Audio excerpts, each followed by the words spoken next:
All right, what is up, guys? Thursday, May the 27th, 2021. How y'all doing? Thursday, May the 27th. It's crazy that I have to look at the calendar when I do the podcast and I say the date. But for whatever reason, I have to just double check and make sure. But again, Thursday, May the 27th, 2021, guys. Hope you're all doing good. We got a lot to get into. 100 days until kickoff. I'm fired up. I'm excited. I know you guys are as well. Like the sign says, there is no off season in Columbia SC. The off season, the O with the X. Shout out my guy Josh Pate for the inspiration there. But again, appreciate you all tuning in. Brennan M., I see you. First one in the chat. What's going on, my dude? Appreciate y'all. We got the new merch on display today with the Beamer ball cap. We got the new tank. We're feeling good today here on a Thursday, guys. Again, appreciate you all tuning in. And before we get going, I do want to tell you about our friends over at Dason and Shalabi Law Firm, because the Daily Crow is presented to you by our friends at Dason and Shalabi Law Firm, guys. They're young but experienced and aggressive attorneys. They're both former prosecutors who used to represent insurance companies but switching sides, guys. They both worked at larger law firms. They represented hundreds of clients at a time. And, guys, these guys left to start their own law firm because they understand you're not just a line item. You're not just a number. You're a real human being with real problems and real issues that need help solving, right? So they're a small boutique law firm that treats their clients like family. They're going to know who you are and treat you like a client and not a number. Like I said, guys, they handle injury cases that arise from car accidents and work accidents. Do not try to take on the insurance company yourself. When you've been in an accident, the last thing you need to be worrying about is all the paperwork and taking on the insurance company. Let the experts do it for you, guys. They use the latest technology to make representation efficient yet effective. Again, let them handle it all for you. You don't even pay them unless they recover money for you, so you have nothing to lose. Rami's in Columbia, guys. Curtis is in Charleston. They handle cases statewide. They also offer virtual or in-person consultations at no charge. Guys, you can give them a call today, 803-973-0304. That's their Columbia location. Or in Somerville, 843-388-3368. Or your one-stop shop, guys, their website, dsinjurylaw.com. That is dsinjurylaw.com for more information. Again, guys, that's our friends over at Dason and Shalabi Law Firm. Be sure to check them out and tell them that Chris from the Spurs Up Show sent you. What is going on? Thursday. Let's get into it. John Gibbs, let's go. What's up? What's up? Phil, daily weather report for New Hampshire, 73 degrees and partly cloudy. I can tell you what, it is not 73 degrees here, Phil. It is a solid 93 at minimum. Probably, I think the high today is like 97, something like that. Let me double check for you. The high is 94. So it actually didn't get quite as hot this week as it was supposed to. So there you go. High is 94. Tomorrow's high is 94. 87 on Saturday, 81 on Sunday, and then 86 for your Memorial Day. So, Travi, what's going on? Joshua Jenkins, yes, we are projected to host right now. Baseball America dropping their postseason projections. They have South Carolina as Columbia, I should say. Founders Park as the host. Old Dominion being the one seed with the Gamecocks playing in Columbia, which would be amazing. I literally called yesterday and got my tickets already just in case it happens. So, Justin, what's up, TSUS gang? Happy Thursday. Beamer lid. Yes, dude, the Beamer ball cap, the black trucker hat. Dude, these trucker hats are incredible. The quality of these trucker hats are unreal. I know you guys have already seen the ass-kicking chicken one. I can tell you this one is just as nice. They're awesome. And new tanks. You guys know I'm a tank guy, and this is actually – so I reordered tanks from my vendor. The variant or just the type of shirt is different this time. I'm like, dude, this is nice. This is nicer than my old one. So we're going to have to get some new tanks for sure. This is incredible. But again, guys, appreciate you all tuning in, taking your questions, comments, calls. 843-790-3377. That's 843-790-3377. Phone lines are open, guys. Would love to hear your thoughts. I just dropped a graphic earlier, and of course, today's podcast, a great one, episode 452, talking everything with, if I had the magazine, I'd hold it up, Athlon's 2021 SEC Preview Magazine, and especially specifically the Gamecocks, how they talk about South Carolina. I would love to hear your thoughts on that. Do you agree? Do you disagree? Again, for those who have already listened to the show, do you agree with Athlon's assessment of South Carolina? If you bought the magazine, Let's talk about it. Again, it's preseason magazine season, one of my favorite times of the year. Of course, I love giving my predictions, my thoughts, but I love to get a gauge on what the national landscape is saying, what the national personalities are saying, if you will. So, really good stuff. Really, really, really good stuff. Brian Welch, these trucker hats are Richardson. Does that sound right to you? Richardson? Yeah, these things are fire, dude. These things are absolute fire. And I'll tell you guys, I'm not really I wasn't a big trucker hat guy. I mean, I like them, don't get me wrong, but it was just something I never frequented wearing. But, dude, I got that ass-kicking chicken one, and then I got this one. These hats are sick, man. This is like a great summer pool day. By the way, let's give some respect. And the flow is really coming into its own right now. Yeah, these are sick, though, Brian. These are absolutely sick. Yeah. Let's see. Brack, what's going on? What's up? Again, taking you guys' questions, comments. Adam Ritter says, Panic Ritter is here. Ritter, I think I saw it was your birthday yesterday, or am I mistaken? I don't know. I saw it on Facebook. Either way, happy birthday, whether it be belated, whether it's today, whatever it may be. Justin Langford, 100 days to kick off. Brack says, dope-ass hat ordering tomorrow. Yeah, again, they're available in the store, man. I'm planning on making a lot more trucker hats. I mean, these trucker hats are incredible. I mean, you guys have seen the garnet one. We've also got this one with a white back. So if you'd rather have the white back, but I figured black was different. I wanted the all black. So this thing will be good and hot in summertime. This thing will be good and hot for the first game of the season. Ritter says his birthday's Tuesday. Well then happy early birthday, my friend. Happy early birthday, Ritter. Don't hit the panic button too hard on the birthday. Rowdy Ritter. Yes, sir. Phil, I wear both black and garnet ass-kicking chicken trucker hats more than the regular kind of hats. Now they're amazing. Dude, I'm telling you, Richardson, the quality of these is freaking incredible. I mean, it's freaking incredible. Like I said, guys, I'm not, trucker hats aren't normally the first thing I grab out of the closet to wear, but the comfort of these, the durability, I mean, it's just incredible. The quality of these is awesome. So, and obviously, of course, when you got Beamer Ball on there, it just makes it that much better.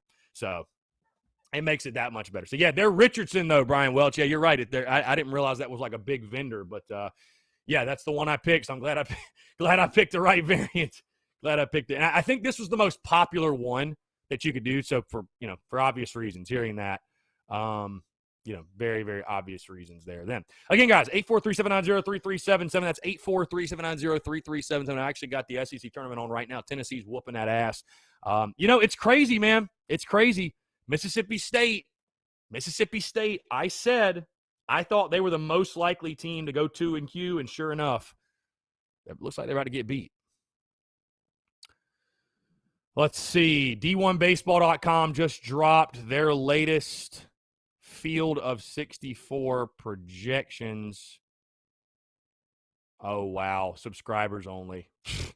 All right, cool. Well, Baseball America dropped their updated field of 64 projections this morning, and they still have, so they've actually got Old Dominion as the 13 seed, national seed, and the regional coming to Columbia, South Carolina. So we'll see what happens, man. I'll tell you what, like I said, just to be safe, I went ahead yesterday and bought my tickets for the regional through the Gamecock Club. I'm actually not a member of the Gamecock Club, but I was a season ticket holder last year, so I guess I get first dibs.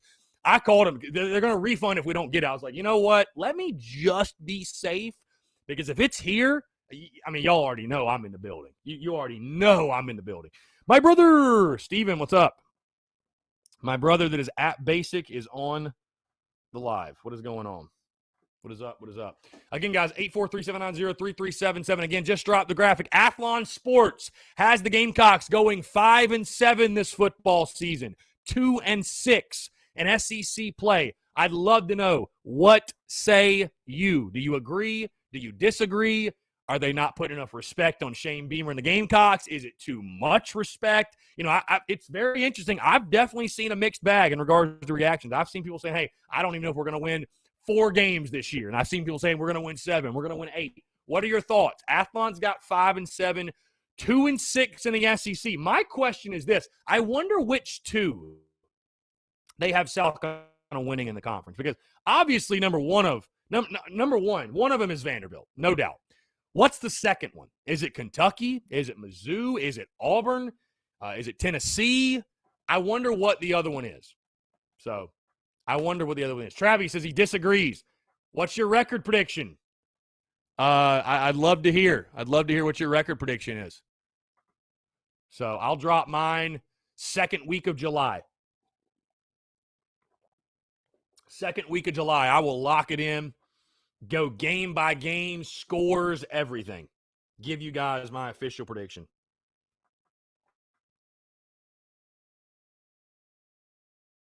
I will tell you guys this. You know, a month or two ago, I was really firmly set on East Carolina being the key game for our season. And I'll give you guys the reasoning. The reasoning was this. I felt like, you know what? You can lose to Tennessee. You can lose to Auburn. Hell, you can lose to Kentucky, right? And still get to 6-6. Okay, you can. But the more I've thought about it,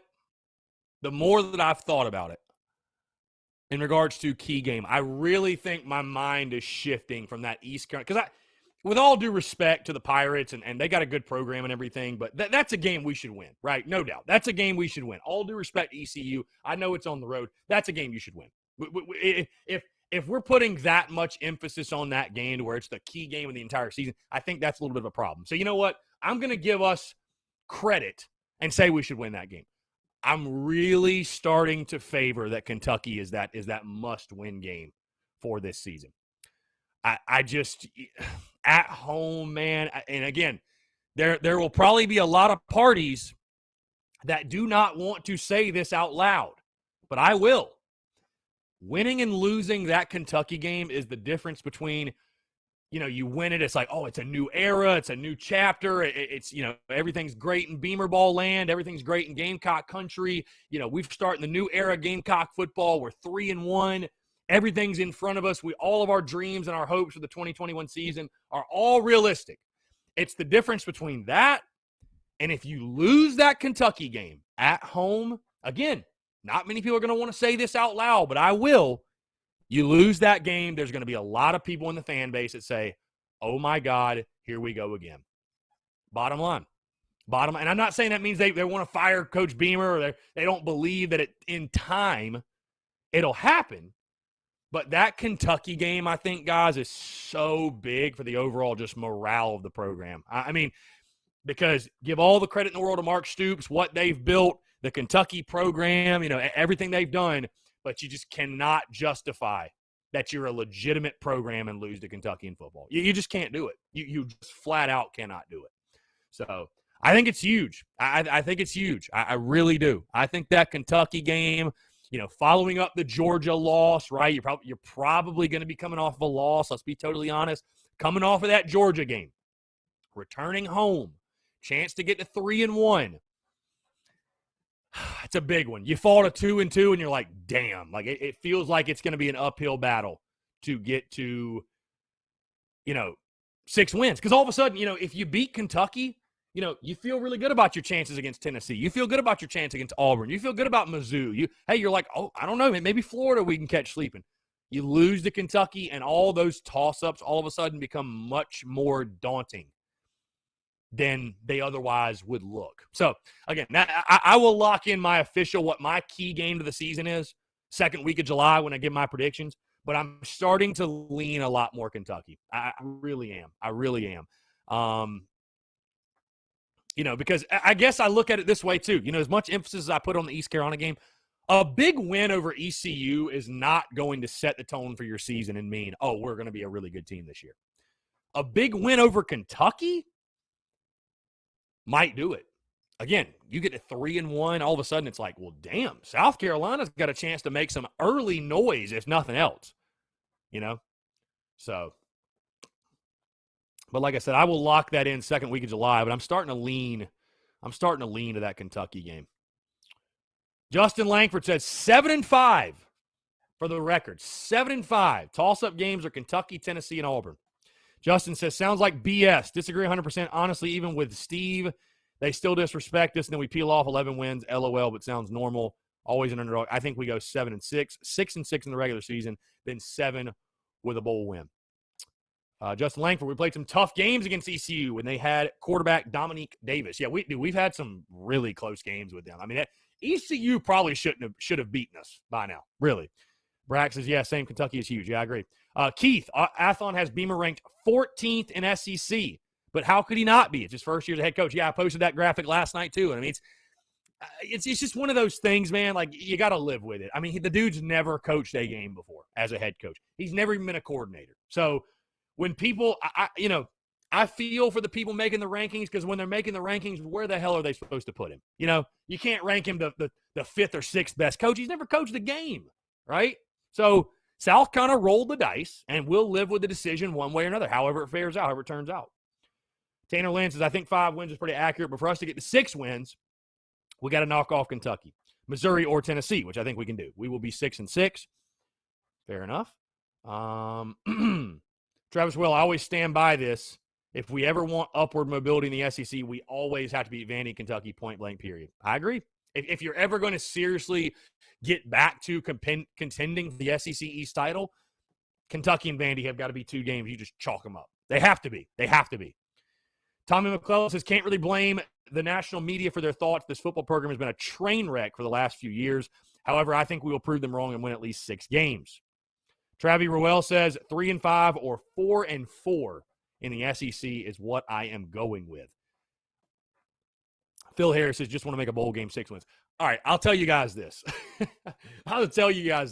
I've seen some of the comments. I've seen people saying we're going to win at minimum 7 games. We're going 8-4. I'd even say Travi at 4-4 in SEC play. If Shane Beamer wins 7 or more games with this group, we should give him a lifetime contract. I mean, I'm not trying to spoil my predictions or anything for the second, when I give them in the second week of July or whatever, but I'm just telling you, that's what scares me the most is people coming into Shane Beamer's first season with expectations of winning 8 games. That it's just like, guys, like you gotta be realistic. You gotta be realistic. We're talking about, even when I look at the front half of the schedule, and people are like, you could start 5-2, and you really could start 5-2. I mean, it's really there. But what makes me so hesitant about that, I'm like, dude, we have won a combined 6 games the last 2 years, and people are picking us to start 5-2. God forbid 6-1. It's hard for me to like almost compute that. You know what I mean? And I know it's a new era and there's a new attitude. I totally get it and understand it and agree with you all. There is. But man, I mean, it's just, I think you guys can understand why that's like hard. It's like, man, like, I think it's a little too bold. I don't know. Like I said, I haven't locked in my official predictions, but it almost feels a little too bold, right? I don't know. Michael Dunlap, what's up? Tuning in from Twitch. Love to see that. Justin says, I think we pull off the win against Auburn simply because the one thing that can't be coached and can't be counted in the stats is the fire and the chip the players will have seeing the coaches after that BS. And you're talking about Mike Bobo specifically. We'll see. I mean, listen, that's the other thing I want to make very clear, guys. Okay, and we'll talk about this all preseason. We'll talk about this all season, too. I love the culture that's being built. I love the attitude that's in place. But just because you got a good attitude don't mean you're going to win a football game. You got to go out there and execute and have better players and do your job and win. Phil, what's up, man? How are you? Pretty good, Chris. How you doing? I'm doing great, man. 100 days to kick off. I truly can't complain. So, I hear you. Just wanted to call in real quick to all of these people that are talking about going with 8 wins this year. Man, oh man, these people are ready to get hurt again, my friend. Y'all need to take a long look in the mirror for real with our program, man. Yeah. I mean, listen, I'm wearing a Gamecock polo and Gamecock shorts and Gamecock tennis shoes right now, y'all. I'm Gamecock all the way. But these people that watch us get beat every single week in SEC play, and then we go through the off season and like completely forget how we're not very good when we play upper echelon teams that we face every week in and week out in the best conference in college football. Right. Like, where are these 8 wins coming from, guys? Yeah, let's beat all of our non-conference games except for the team in the upstate who it would be a miracle if we beat them this year, right? Right.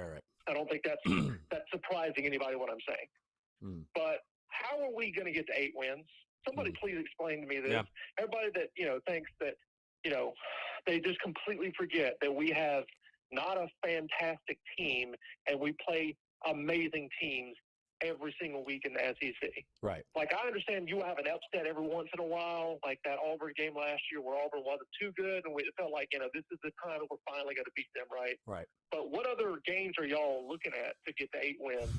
Like, I want it to happen in my heart and soul, but y'all are nuts. Right. Okay? I'll say, see it. to your point, Phil, I'll say this.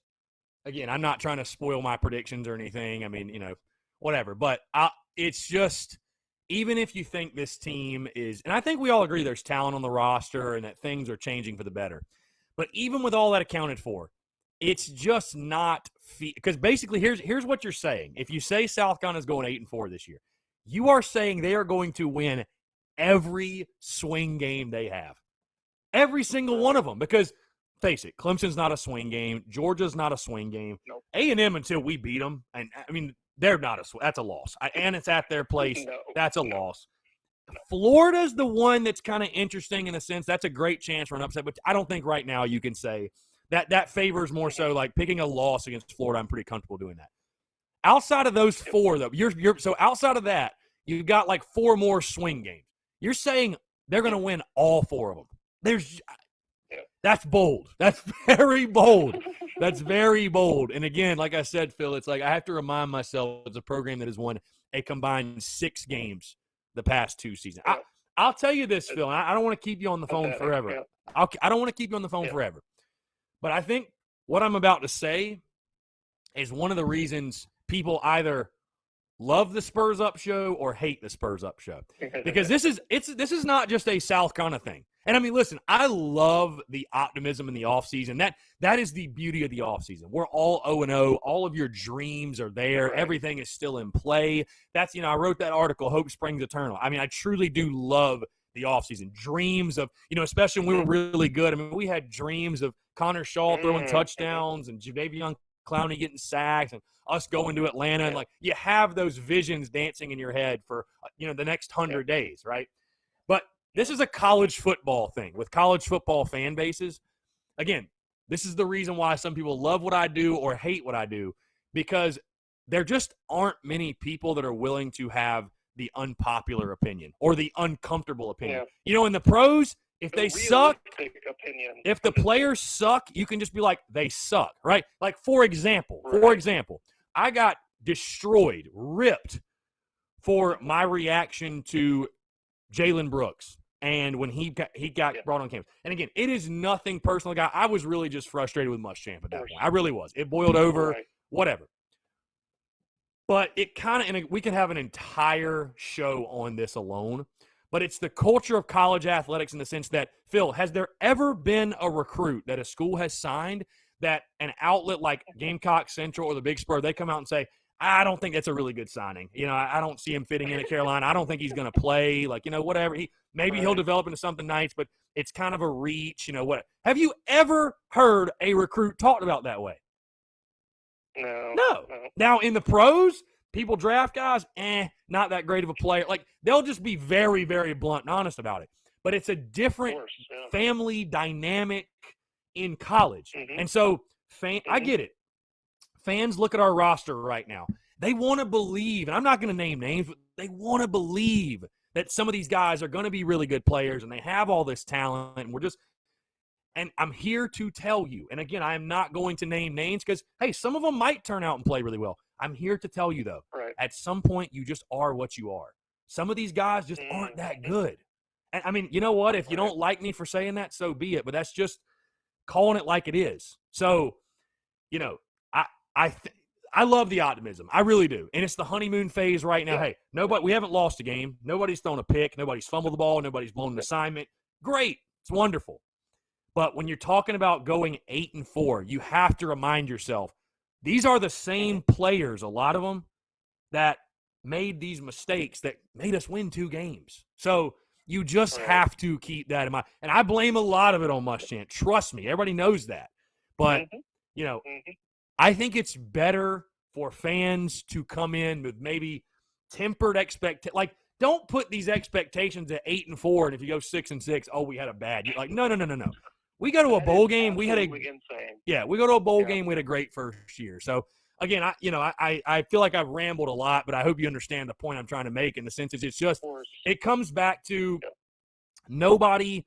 The other traditional media outlets, nobody is willing to put it very, very uncomfortably bluntly when it comes to college athletics. Because, again, it's just a different vibe. Oh, well, the kids chose to come here. And I totally understand that. Whereas versus in the pros, bro, you can go out and say, hey, Mitch Trubisky sucks. He's just terrible. Yeah. Or you can, right? Like, they don't care. Like, they'll just rip you. Listen, up here in the Northeast, you're all around it. You get it. Left and right. They'll just, it's nothing because, well, they're paid professionals. Who cares? I can say whatever I want about it. And it's like, I mean, they're still an athlete, man. It's still, so it's just a different dynamic, and I totally understand it. But I would warn fans, hey, like I said, let's go 8-4. And if we go 8-4, Shane Beamer's coach of the year, and it's not even close. And we should sign him to a lifetime deal. He's that good of a coach. Lifetime's a long time, but I understand what you're saying. Right. Yeah. For sure. Champagne bottles need to be popped. If we go 8-4, he looks like a genius for sure. Yeah. And we're all extremely happy because we've overachieved. Right. 100%. Right. But that's not going to happen. I'm going to tell you right now. Here's my long-term 3-4 years down the road. I want this program to come into a Kentucky, a Tennessee game, whether it's home or away, and we know that we're going to beat them. Right. That's where this program needs to be in the next couple years. I'm not talking about this season because those are kind of like 50-50 games at best right now. All right? This program needs to leapfrog over them, and we need to be looking at them in the rearview mirror. Mm-hmm. And then we can talk about, can we compete, against Florida and Georgia. That's a couple years down the road.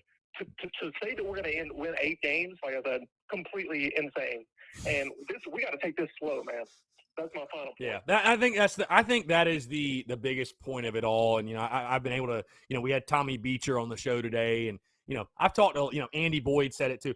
Just have patience. You know what I mean? Just have some. I think years 3, 4, 5 is when I'll really start looking like, okay, we need to start winning 8 games, 9 games. Like, we really need to start to see kind of that next level. You know what I mean? But these first 2-3 years, it's really about, I mean, of course, you want to win games on the field. I mean, winning helps everything. It helps recruiting, helps the fan morale, helps the overall health of the program. It helps to build the culture. But that's what I want to see the first 2-3 years, man, is lay the groundwork, lay the foundation, establish the culture, build the culture, And like I said, first season, I just want to see a well-coached football team and the foundation be laid. Because once that happens, now it's just all about let's go get some big-time ball players. Let's go get some big time. Right. We can say there's talent on the roster, and there certainly are some talented players. There's not enough, though. You got to have depth. I mean, you think about those teams 10-13, man. Do people realize we had 2 quarterbacks on the poster? And that's how good we were. We had 2 guys that could beat you. Now we don't even know who the hell the quarterback is. So you got to go. And, when I talked to Josh Pate, he kind of, he mentioned it. Establishing that culture, and then you got to hit on quarterback. Maybe Braden Davis will be that guy. Maybe it's a different guy. But that's something I will say he's right that Sal Gunner's got to do, man. You can say Ryan Helinski got job. You can say Brandon McElwain. You can say Jake Bentley was better. We have got to hit a grand slam on a QB. We just have to. We freaking have to. Because call it for what it is, we haven't had that guy since I would probably say Dylan Thompson. I mean, we really have not had that guy. I mean, you can say Jake Bentley. He was Todd Ellis 2.0 in my mind. I was not Jake Bentley was Jake Bentley, all love to the kid, respect him for what he did at Carolina. He was a painfully average quarterback, and he still is right now. I think you're going to see Ryan Helinski at Northwestern. Fans think he's going to go win the Heisman. I think he's going to be a pretty average college quarterback. I'm sorry. I might be wrong, and I'm pulling for the kid. I hope he balls out, but we've got to hit that grand slam on the quarterback. We absolutely have. If you don't have a quarterback, you don't have a chance. Maybe Luke Doty's that guy, but we got to hit on him at some point. Bottom line, we have to. It's such a quarterback-centric sport. We're not even talking about college only here. It's pros, it's high school, it's everything. Listen, the old adage, defense wins championships. that is just completely out the window now, bro. It's about offense. It's about scoring points and, get stops when you need them. But, I mean, look at Alabama, man. They ran it up and down the field. I mean, you got to score to win. You just have to. So, and that's why a guy like Will Muschamp would never succeed as a head coach, because he doesn't understand that. A guy like Jeremy Pruitt, these dinosaur-age coaches, there's a reason they're not coaching anymore. Nick Saban has evolved. That's why he's still doing it. He understands. I got to score to win. I can't. This isn't 2011 where my defense is going to hold people to 12 points per game. It's just not happening anymore. Offenses are too good. The rules favor the offense. You got to score points. So, yeah.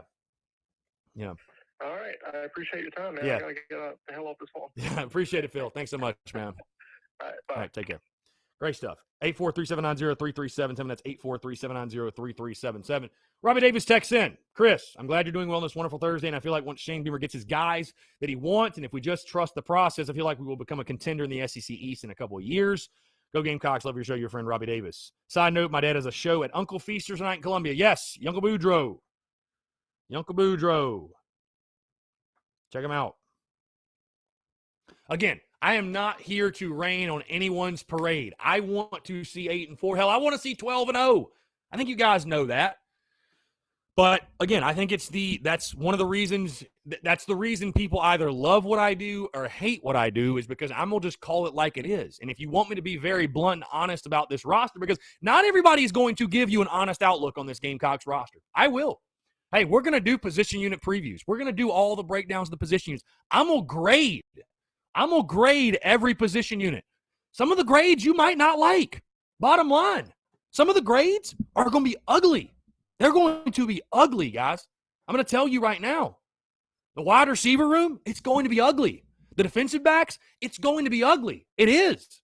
So if you're not prepared for that, there are other outlets that respect to all of them. There are other outlets that will tell you what you want to hear. Oh, this kid's a diamond in the rough. Oh, this kid is a great culture fit. Oh, this kid's got a great attitude. Is he a good football player or is he not? Bottom line. Is he cut for this level or is he not?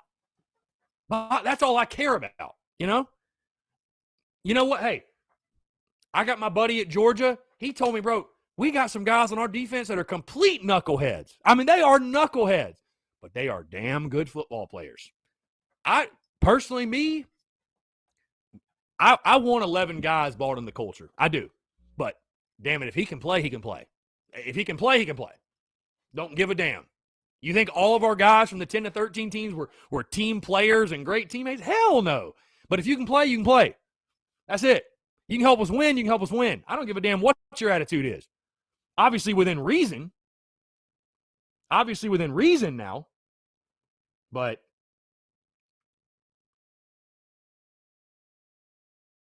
anyways. Oh, there's no off season in Columbia, folks. There's no off season. Travis says, just saying, I've been around Carolina for a very long time. I'm from the era where I saw us go 0-11. The next season, 8-4. It can be done.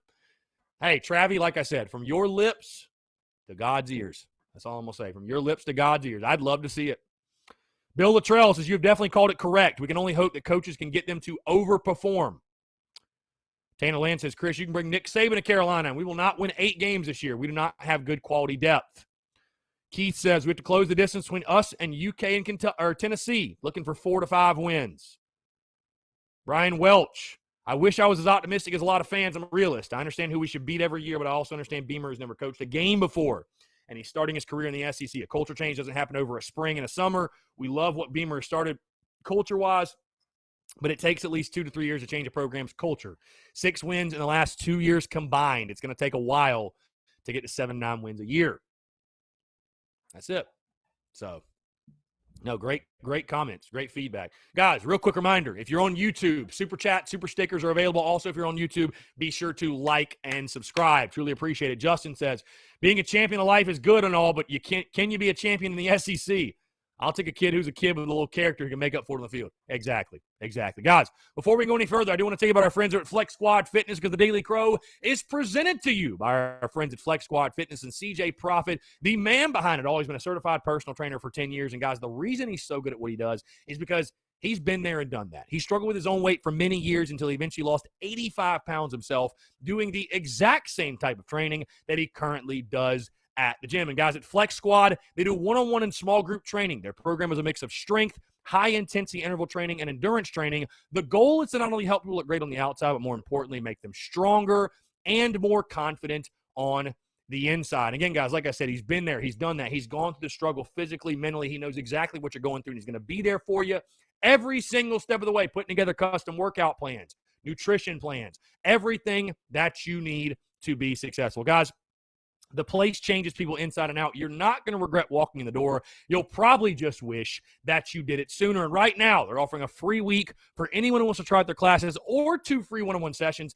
to see what they're all about. Guys, if you go there right now and tell them Chris from the Spurs Up Show sent you, you are going to get your first month free. Again, it's a no-brainer if you're in Chapin, Columbia, or the state of South Carolina, and you're looking to start that fitness journey. Look no further than our friends at Flex Squad Fitness in Chapin, South Carolina. Guys, again, Flex Squad Fitness in Chapin, South Carolina. Be sure to check them out and tell them that Chris from the Spurs Up Show sent you. Again, 843-790-3377. Bill Luttrell, appreciate you tuning in, sir. Thank you. Thank you. Again, 843-790-3377. That's 843-790-3377. You know, and again, I'm seeing people on social media. I want to make it very clear. I don't think the cupboard is bare by any means. I really don't. Like, I think there are talented players on this football team. I really do. There are some guys that I really, really hope that a coaching change just completely rejuvenates their entire career. You know, there are some guys that I hope that's the case. I'll just say that. I hope that's the case for some of these guys. Some of these guys, I don't know. You know, hey, that's the one interesting thing. We are really going to find out with a couple of these players on this team, was it coaching or are they who we thought they were? You're going to find out, bottom line. Are they who we thought they were? That's it. That's it. So you're going to find out. We're going to find out. No question. We will find out. We will find out. We will find out indeed. So, again, guys, 843-790-3377. Also, quick reminder, whether you want to shoot me a DM, you want to go to Instagram and leave it in the chat box, you want to go to Twitter, reply to one of our tweets. Tomorrow, the 2021 Opponent Preview Series begins. If you're not familiar with what that is, I've done it the last 2 seasons, but if you're not familiar, or the last 2 preseasons, I should say, if you're not familiar, over the next 4 weeks, I guess it'll take up. Yeah, the next 4 weeks, I will go through and break down each of the 12 opponents the Gamecocks play in this 2021 football season. So tomorrow's show, tomorrow's podcast, will be a full breakdown of Eastern Illinois, the Eastern Illinois Panthers, the Week 1 opponent for South Carolina. If you have any questions, I would love to take your questions regarding the opponent, the outlook of the game. I'm not going to be giving predictions or anything. It's literally going to be a breakdown of the teams we play. So, record, their head coach, how they fared last season, outlook for this season. I might talk about the game a little bit in regards to, you know, what the overall, like what the vibe of the game will be. I'm not going to give a prediction or anything. We'll put it that way. So, just the overall layout of the game per se. But anyways, would love to take you guys' questions. And I'm really excited. Like I said, guys, we're hitting the ground running right now with football content. There won't be a week that goes by that we don't talk Gamecocks football all the way till the end of football season. Bottom line. So, yeah, 8-1 Tennessee, by the way. Good Lord. Mississippi State just did not show up for this, for the SEC tournament. Just did not show up. But again, yeah, I'm really excited, man. We've got the offseason content planned out. Again, no offseason. There's no offseason. You know, we got the question, I guess, yesterday. Chris, what do you do when it's the offseason and nothing's going on? My friend, in college football, there's no offseason. So I don't know if you guys were thinking I was just going to go on a hiatus for 2 months and you were just going to have a summer and, hey, we'll just be back and once football season begins. No. I'm not going anywhere. So you're going to be hearing and seeing a lot of me this summer. Now, I will say this, once baseball season ends, we'll definitely go back to 2 podcasts per week instead of 5, just because there won't be enough to call for 5 shows. There won't be enough to call for 5 shows. And the Daily Crow, I'll have to see kind of what the deal is in regards to the Daily Crow. Gaunt says, I think we blank Eastern Illinois 56-0. 56 and I mean, they're an FCS opponent. So I'm just happy we're starting the season off with not a North Carolina or a Tennessee or an NC State. Like, it's so nice to have, I mean, all due respect to your opponent, but it's nice to have a cupcake. It's nice to have a cupcake game to start the year. We can all talk about, oh, man, like, I love these out-of-conference games. Let's play Southern Cal. Let's play Michigan. It's like, dude, our schedule's tough enough. We don't need to schedule anybody else like that. Not right now, we don't. So I'm happy we're playing somebody I think we can pick on a little bit. That's what I'll say. Very happy.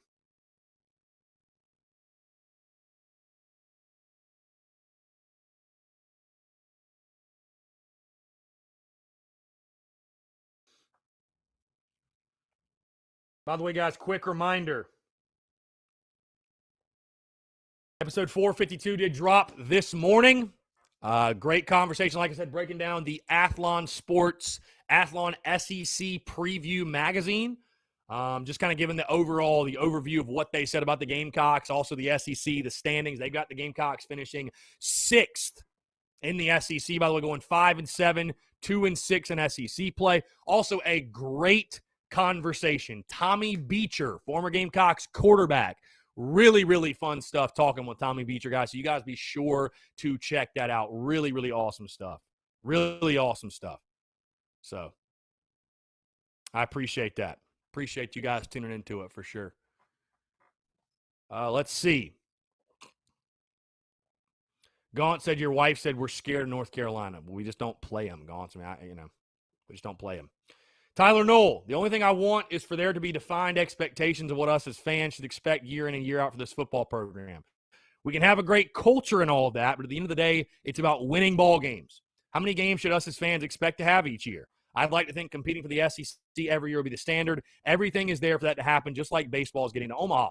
Thoughts? Tyler, great question. And if you listen to my my conversations with Josh Pate and Jake Crane of the J-Boy Show, I literally asked them questions. I asked them that question basically and gave my thoughts as well in regards to, because what you're saying is, what should the year in, year out expectations be for Gamecock football? You as a fan, Tyler, and I as well, we want to be able to come into a season and say, okay, these are the expectations. What are they? Now, we want to get to a point, I want to get to a point where we are expecting to, at minimum, compete for and potentially win the SEC East year after year after year. I get that. I want to get there too. But you've got to walk before you can run, right? You got to walk before you can run. So I think right now, I think it is very realistic to say for Gamecocks football, and I think this should be our goal starting out. Let's get to the point where we are a program where we are winning 8 to 9 games a year.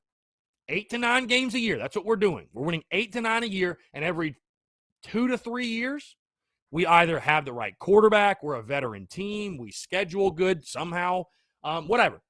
Every 2 to 3 years, we are realistically competing for the SEC East title and the chance to go to Atlanta and the SEC championship. I think that is very fair expectations for the Gamecocks football program. Like you mentioned, when you talk about facilities, you talk about fan support, you talk about talent pool, you talk about the fact we've been able to recruit. I mean, we have top 25 classes year after year after year. I think those are realistic expectations. I think they are. And then once you hit that, Tyler Knoll, once you hit that, then you say, okay, now let's raise the bar again. Let's raise it to, okay, we're trying to get to 10 wins a year. We're competing for the East every year, right? But you got to take baby steps, I think, in regards to that. But I understand where you're coming from, man. Like, what are realistic expectations? And Tyler, you just as a fan as I do, like I said, we just want to have expectations. We want to have expectations. Because even if Carolina baseball don't hit them, the thing that makes it great, we do have a standard of excellence. We have championship aspirations, real championship aspirations. So, Maddox Free, you have no idea how much money I would bet on the 4 wins over under bet. Then do it. Bet online at AG. Yeah, I was shocked at that over under 4. I was shocked at that. I really was. Listen, everything I said earlier about being realistic, 4 is extremely low. That's extremely low. Thomas Walker, do you think Tebow will see the field on a Sunday this season? I think so, yeah, actually. Gaunts, I says, I really do hope we beat Clemson. Tired of losing to dudes who take Ostery and cheat to get recruits. I don't think they go to the Natty. I think the ship sinks this year. Well, Gaunts, I hope we beat them too, man, but, yeah. He also says, I think 7 or 8 games, yes, it'd be nice to make the SEC championship again, but not lose like we did in 2010. Well, I mean, yeah, Gaunts, obviously we all want to win the SEC title. Guess who else wants to win the SEC title? Georgia, Florida, Tennessee, Missouri, Kentucky. Everybody else. Everybody else. I think that's something that fans kind of forget. Fans forget that everybody else is trying to win too. Everybody else is trying to win too. So you got to keep that in mind. But no, I think starting out, if you can get to a consistent 8 to 9 wins a year, I think and there would be no shame in being that kind of program. Here's the problem. People look at what Clemson is doing, and I get it, man. I get it. See, I don't interact with Clemson fans. I don't have Clemson friends, right? I don't. Call it for what it is. It is what it is. I don't have Clemson friends, and I'm not mad about that at all, right? But people look at Clemson, and they're like, okay, we should be doing that exactly. We should be going to the playoff every year. And what Clemson is doing, guys, to be totally honest with you, it's unprecedented. It really is. It's unprecedented what they are doing. And to think that we're going to do that in the SEC, I don't think it's realistic. I'll be totally honest with you. Until it's done, I cannot envision it. I don't know. Dude, honestly, even what Steve Spurrier did, that 3-year run of 11 wins, I don't know that'll ever happen again, guys. And I don't, I want to believe it will, but you asked me to be honest. If I had to put money on it, no, I don't think it will.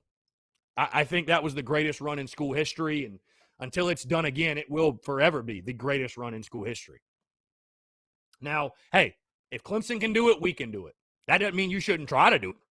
Absolutely. But you ask me to be honest, and I will realistically, saying that this is going to be a program that wins. Georgia's going nowhere, by the way. Georgia, I don't think their program, unless they got hit with like NCAA allegations, I don't think Georgia's ever going to fall off as a program. They're going to be a 10-win team every single year. Florida's Florida, bro. Where are they going? You think Tennessee ain't going to do everything in their power to get back? I mean, it's tough, man. The SEC, everybody's trying to win. The SEC is tough. Everybody's jobs are on the line in this conference, right? Year after year. Kirby Smart don't win a national title this year. There's going to be some fans that think he's no good. So, Kevin C., what do y'all think about Todd Ellis as the voice? He's got some entertaining moments, but overall, think we might be able to find someone better. I like Todd's passion. I mean, is he the best play-by-play guy? Absolutely not, but I like his passion. So, Gaunt says, do you think Lloyd will be another Lattimore or close to it? Well, here's the thing, Gaunt. I'll say this. Am I high on Marshawn Lloyd? Absolutely. I cannot wait to watch the kid play. Let's see him on the field first before we start making proclamations of how good he's going to be. Because you know what? As of right now, you know what the fact is? The fact is he's never taken a snap before. He has never taken a snap at South Carolina. Never. So let's see him on the field before we start throwing out the Marcus Lattimore name. Do I think he's got the opportunity to have a fantastic career? Yes, I do. But I need to see him healthy and on the field first. Joshua Jenkins said we should be 4-5 in the first 5 games. And hey, you will be if you beat Kentucky. You will be. You will be. But you got to beat Kentucky. You have to. At home, got to find a way to make it happen. Yeah, and then you got Troy in week 5. So, yeah, you can realistically, guys, start 4-1. You really can. You can realistically start 4-1. Then you've got that date at Tennessee and then Vandy. 5-2 is very realistic.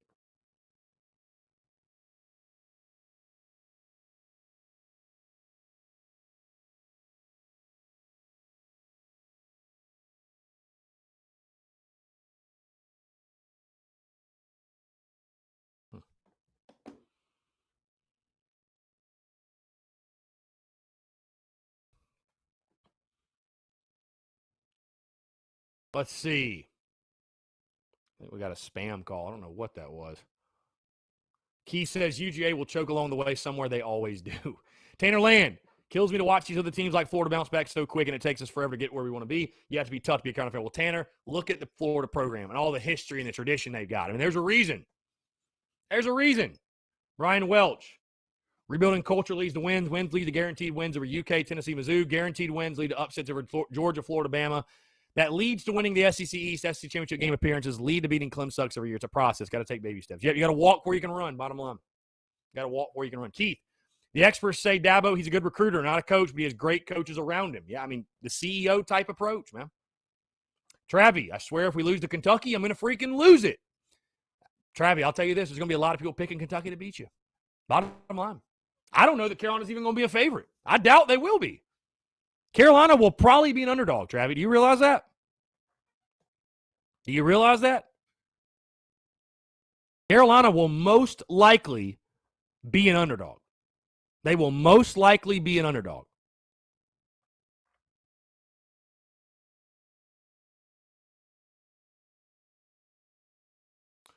Christian Carver, I'm so confused about how Old Dominion could possibly end up being a number 1 seed and we could host a regional. Christian, let me explain it for you in simplest terms. There were 20 host sites selected, right? They narrowed it down to 20 host sites. Old Dominion was not one of them. Was not one of them. And they shouldn't be because I bet their ballpark holds like 100 people. Old Dominion was not one of them. So guess what? If they're a top 16 national seed, they're going to need a place to play. And guess who was selected in the top 20? Founders Park. So, just makes sense. USC Sports, Todd Ellis saying touchdown South Carolina is iconic. Indeed. 100 days, guys. 100 days till kickoff. How about that? 100 days till kickoff.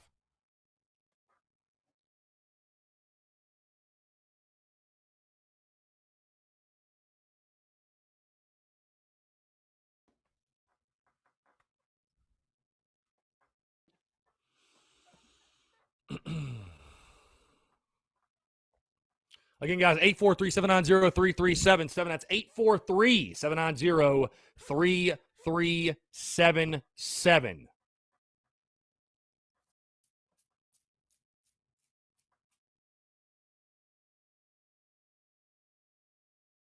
Taking your questions, comments, calls. Like I said, guys, quick reminder, episode 452 dropped this morning. Great show, breaking down Athlon's preseason magazine. Also, great combo with Tommy Beecher, former Gamecocks quarterback. Really good stuff. Tomorrow, the beginning of the 2021 opponent preview series. Talking Eastern Illinois, the Eastern Illinois Panthers. Everything you need to know about Eastern Illinois. Tim Dorn says those 100 days will seem like 100 years. Yeah, I mean, it's going to be fun, man. We're going to be counting it down every single day on social media as we've done. Heck, I've been doing that like 3 or 4 years. So basically since I started TSUS. So it's going to be a lot of fun, man. We're going to count it down together. You know, I'm certainly not rushing summer away or anything. But, yeah, man, it'll be fun to count it down. I'm looking forward to it. It'll be really fun to count it down.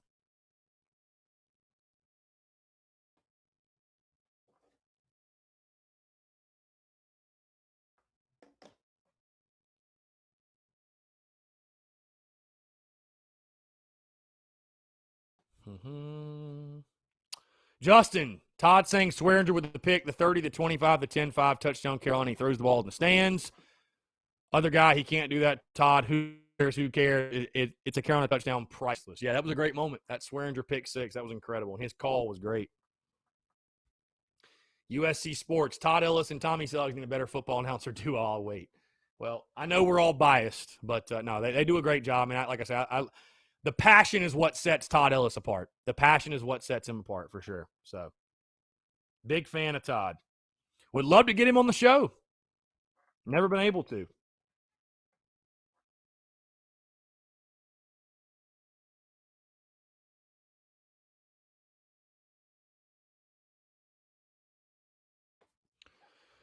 Again, guys, 843-790-3377. Tennessee is just putting it on Mississippi State, man. 8-2 in the top of the 8th. Sucks, man. I wish how about Alabama, by the way? Beating Tennessee? How about that? I guess that Bama team we lost to wasn't all that bad, huh? Unreal stuff. Unreal. Unfreaking real.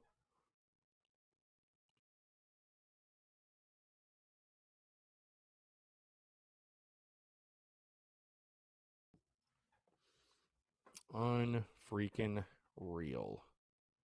Yeah, it's going to be a fun offseason, guys. I'm looking forward to it. Really looking forward to it.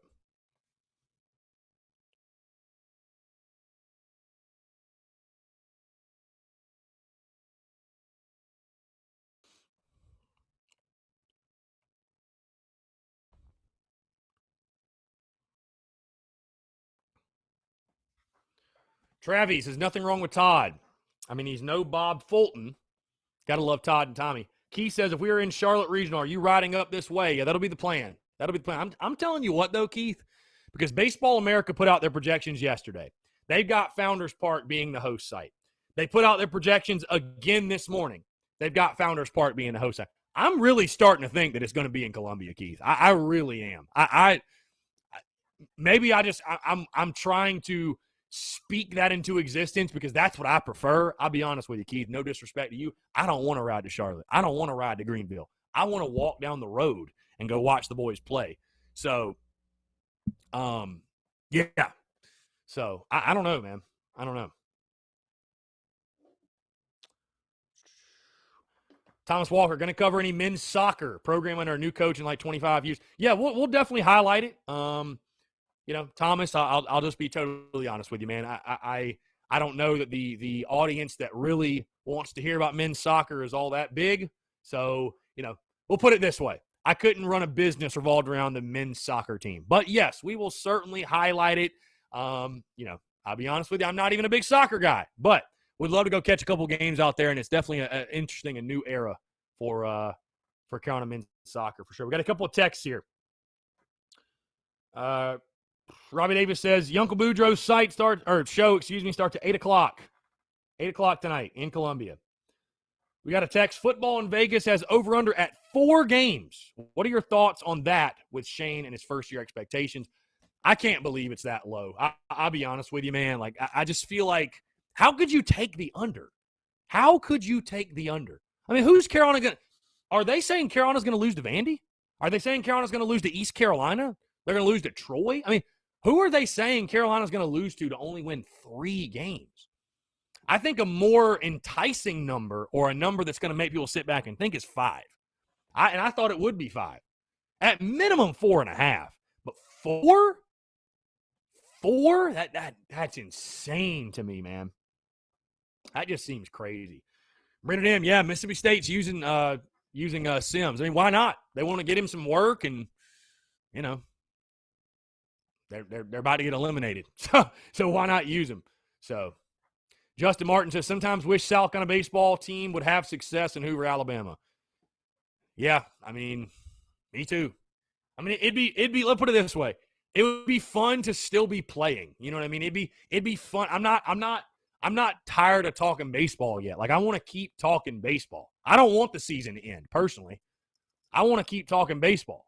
So yeah, it'd be fun to still be playing, man. I wish we were, but bottom line is we do not put a lot of emphasis on Hoover. And like I said, you can like that, you can dislike that. I'm just, don't shoot the messenger. I'm just telling you what it is, man.